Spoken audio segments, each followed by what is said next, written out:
लक्ष्मी सबसे ज्यादा प्रसन्न कौन से दिन होती है? जम के बोलिए जरा। शुक्रवार। तो शुक्रवार को लक्ष्मी सबसे ज्यादा प्रसन्न क्यों होती है? उसका प्रसन्न होने का कारण क्या था? लक्ष्मी जी के दो भाई थे, दोनों की शादी नहीं हो रही थी, दाता और विधाता, दोनों का विवाह नहीं हो रहा।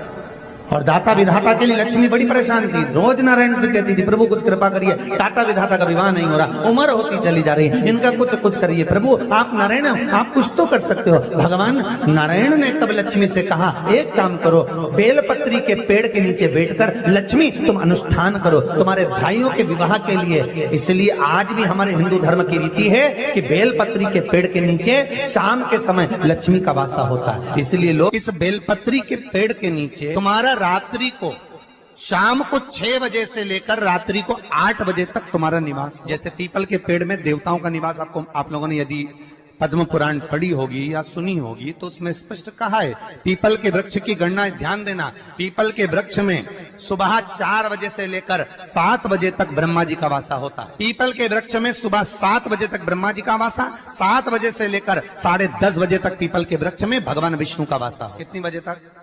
10:30। 10:30 से लेकर 11:30 12 बजे तक पीपल के वृक्ष में पितरों का वासा होता है। इसलिए हमारे यहाँ पितरों को श्राद्ध पक्ष में जो भोजन कराया जाता है वो 10:30 से 12 के बीच में कराया। 12 बजे के बाद पीपल के वृक्ष में दोपहर के 1:30 बजे तक आहूतों का वासा रहता है। आहूत कौन? जो गर्भ में शांत हो गए, जो कुंवारी अवस्था में शांत हो गए, जो जन्म लेने के बाद उनका विवाह नहीं हुआ और शांत हो गए, उन आहूतों का वासा उस पीपल के वृक्ष में दोपहर में 1:30 बजे तक रहता है। उसके बाद में प्रेतों का वासा चालू होता है। इसलिए दोपहर के समय पीपल के पेड़ की परिक्रमा नहीं। फिर शाम को 4 बजे से 7 बजे तक पीपल के वृक्ष में शंकर जी का वासा होता है। इसलिए शाम के समय पीपल की परिक्रमा नहीं। 7 बजे के बाद में पीपल के वृक्ष में रात्रि को 9 बजे तक कुबेर का वासा होता है। फिर 9 बजे के बाद में प्रेतवास चालू होता है। उसी तरह बेलपत्री का जो वृक्ष है, उस बेलपत्री के वृक्ष के नीचे रात्रि को 8 बजे से लेकर 12 बजे तक बेलपत्री के पेड़ के नीचे कुबेर का निवास होता है। महाराज कुबेर का निवास। प्रयास करा करो इसी बेलपत्री के पेड़ के नीचे हम दीप लगाएं, घी का दीप। यदि संपदा की कमी हो तो, अगर भगवान ने खूब संपदा दी है तो भले मत लगाओ, कोई दिक्कत।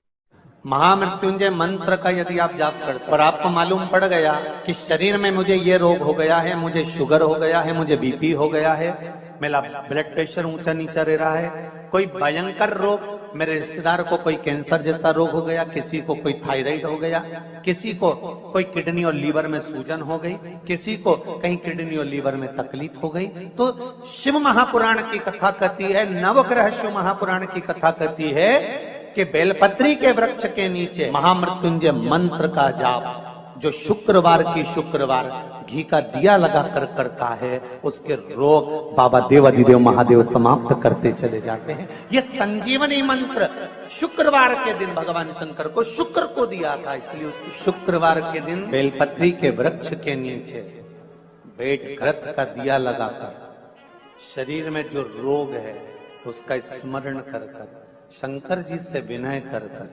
हे भोलेनाथ आपने शुक्र देवता को संजीवनी मंत्र दिया है, तो क्या आप मेरे को वो मंत्र प्रदान नहीं करोगे? मेरे रोग, मेरी बीमारी, मेरे दुख को आप नहीं हरोगे? शिव से कहो ये शरीर आपने दिया है और भजन करने के लिए दिया है, स्मरण करने के लिए दिया है, कीर्तन करने के लिए दिया है, तो संभालोगे भी आप। और बेलपत्री की ओर मुख कर घी का दिया लगाकर महामृत्युंजय मंत्र का स्मरण कर लेने पर धीरे धीरे धीरे धीरे धीरे धीरे वो रोग समाप्ति की ओर। शंकर भगवान को तुलसी नहीं केवल एक बैकुंठ चतुर्दशी के दिन चढ़ती है, वो भी रात्रि के समय पर 12 से 4। शंकर भगवान को तुलसी नहीं चढ़ती। पद्म पुराण कहती है कि शंकर भगवान के मंदिर के बाहर जो तुलसी का वृंद लगाया जाता है, शिव जी के मंदिर के बाहर जो तुलसी का पौधा लगा रहता है या लगाया जाता है, उस तुलसी के पौधे में जितनी मंजरियां लगती हैं, उस मंजरियों में जितने दाने लगते हैं, उतने दाने गिन लिए जाएं और उतने समय का बैकुंठ का वास उस मनुष्य को प्राप्त हो जाता है मृत्यु के बाद। कितना विचित्र बात है, शंकर को तुलसी नहीं चढ़ती, पर शंकर के दरवाजे के बाहर शिव के द्वार पर जो तुलसी का पौधा लगा है, किसी ने लगाया है, किसी ने रोपित करा है, उस पौधे में जितनी मंजरियां लगी हैं, उस मंजरियों में जितने दाने लगे हैं, उस दाने जितने हैं उसको काउंट करा जाए, उसके बराबर उतने ही 1000 वर्षों तक उस जीवात्मा को वैकुंठ का वास मिलता है। क्यों? उसकी कथा भी यहाँ पर वर्णन। भगवान विष्णु सामने शंकर के बैठे थे और भगवान शिव ने जब सत्यनारायण नाम रख दिया था, तब भगवान विष्णु शिव से कहते हैं नारायण, भगवान शंकर से कहते हैं भोलेनाथ, त्रिकालदर्शी, कैलाशी, अविनाशी है। मेरे सारे विग्रह के साथ में लक्ष्मी मेरे साथ में। बहुत ध्यान देना मां, मैं अगर नारायण रूप में हूं तो लक्ष्मी मेरे साथ में, मैं राम रूप में हूं तो सीता मेरे साथ में, मैं कृष्ण रूप में हूं तो राधा मेरे साथ, मैं रंगनाथ रूप में हूं तो गोदा मेरे साथ में लक्ष्मी सदा विराजमान है। पर आज आपने मेरा जो सत्यनारायण नाम रखा है, मैं अपना संग किसको ले? तब भगवान शिव ने कहा, जब बाहर निकले जो रोपित मिले बस वही आपको समर्पित हो। तुलसी का पौधा रोपित था, उस तुलसी के दल को भगवान नारायण ने अपना संग बनाया। और बहुत ध्यान देना, सत्यनारायण की कथा हो, चाहे भागवत की कथा हो, चाहे विष्णु पुराण की कथा हो, इन सभी कथाओं में सबसे ज्यादा प्रसाद की महत्वता नहीं है जितनी तुलसी के दल की महत्वता है। क्योंकि सत्यनारायण के साथ में हरि के साथ तुलसी का स्मरण। आज सुनते हैं तुलसी माता की चालीसा।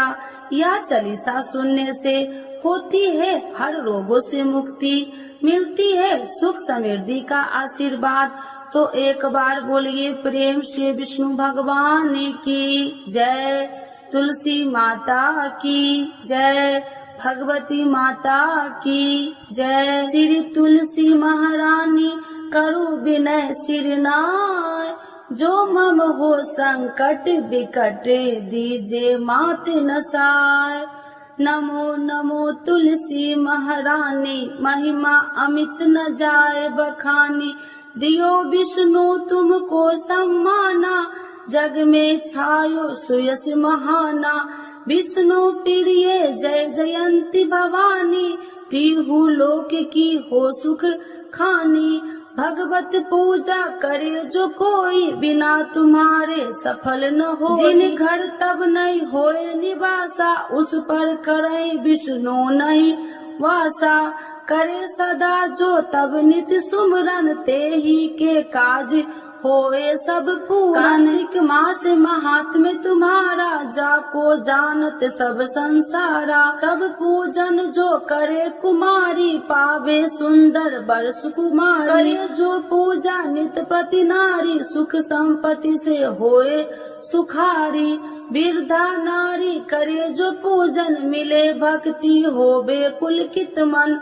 श्रद्धा से पूजे जो कोई, भव निधि से तर जावे सोई। कथा भागवत यज्ञ करावे, तुम बिन नहीं सफलता पावे।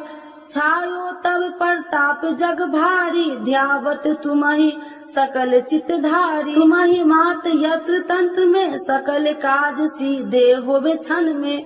औषधि रूप आप हो माता, सब जग में तब यश विख्याता। देव ऋषि मुनि और तपधारी, करत सदा तब जय जयकारी। वेद पुराणन तब यश ज्ञाया, महिमा अगम पार नहीं पाया। नमो नमो जय सुख कारिणी, नमो नमो जय दुख निवारिणी। नमो नमो सुख संपत्ति देनी, नमो नमो अख काटन छेनी। नमो नमो भक्तन दुख हरनी, नमो नमो दुष्टन मद छेनी। नमो नमो भव पार उतारिणी, नमो नमो परलोक सुधारिणी। नमो नमो निज भक्तन उबारिणी, नमो नमो जन काज सवारिणी। नमो नमो जय कुमति नशावनी, नमो नमो सब सुख उपजावनी। जयति जयति जय तुलसी माई, ध्याऊ तुमको शीश नवाई। निर्जन जानी मोहि अपनाओ, बिगड़े काज आप बनाओ, करूँ विनय मैं मात तुम्हारी, पूर्ण आशा करूँ हमारी। शरण चरण कर जोड़ी मनाओ, निस दिन तेरे ही गुण गाऊं। करहु मात यश अब मोह पर दाया, निर्मल होए सकल मम काया। मांगू मात या वर दीजे, सकल मनोरथ पूर्ण कीजे। जानू नहीं कुछ नेम उचारा, क्षमहु मात अपराध हमारा।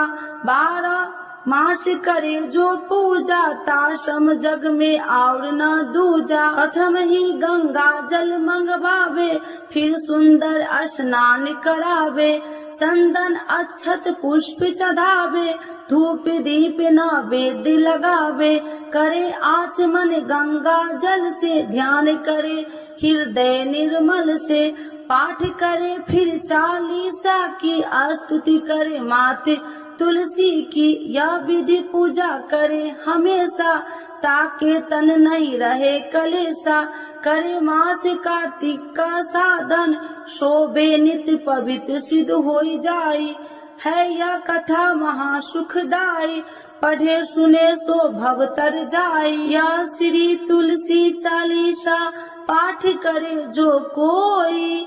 गोविंद सो फल पावही, जो मन इच्छा होई। तो एक बार बोलिए प्रेम से विष्णु भगवान की जय, तुलसी माता की जय, भगवती माता की जय, सर्व देवी देवताओं की जय।